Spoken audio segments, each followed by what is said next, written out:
Detectives in Louisiana are investigating a black teenager's death as a homicide, but his family says police are not doing enough. Quawan Bobby Charles was 15 years old. He was found dead days after he was reported missing. Family members believe that officers did not take his disappearance seriously because of his race.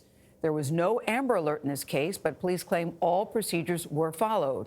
Our national correspondent Jericka Duncan spoke with the teenager's cousins and attorneys. People are angry. People are upset. Quawan Charles's cousin, Selena Charles, says her family wants answers in the 15-year-old's death and the investigation that followed. The Charles family says Quawan was picked up on October 30th by this woman, Janet Irvin, and her 17-year-old son.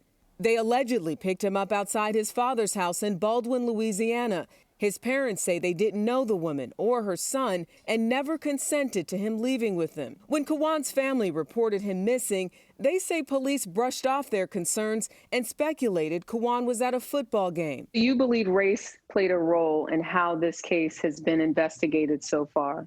Most definitely, because they didn't notify the media. They didn't notify the community. On November 2nd, the 15-year-old's body was found in a sugarcane field in Laurelville, 30 minutes from his home. The coroner's office says the teen likely drowned and had no injuries before his death. They also ruled that the wounds on his face happened after his death and were likely caused by aquatic animals. But according to the family's attorneys, the water in the sugarcane field is very shallow. Those bodies of water barely go up to your knees. And so this isn't that Quawan trying to go for a swim. The attorneys say Janet Irvin and her son have since packed up and left their home. Investigators say they have questioned the individuals believed to have been with Quawan before he disappeared and are actively tracking their whereabouts.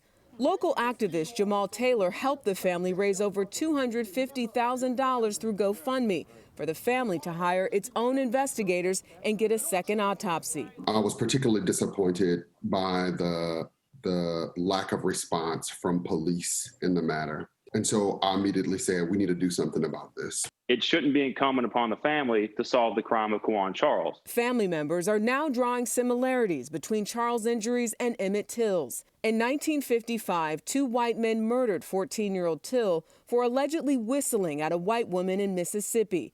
His casket was left opened at his mother's request so the world could see the brutality. The Charles family released a photo of Quawan to show the world what he looked like when he was found. What made you all release that image? Well, we felt like the world needed to see.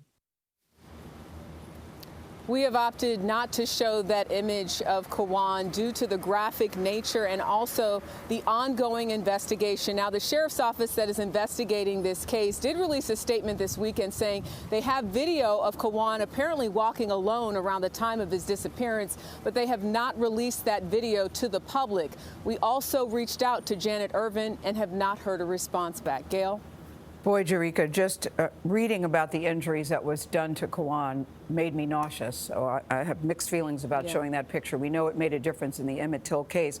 But do you know if the Irvins had any connection to this young man?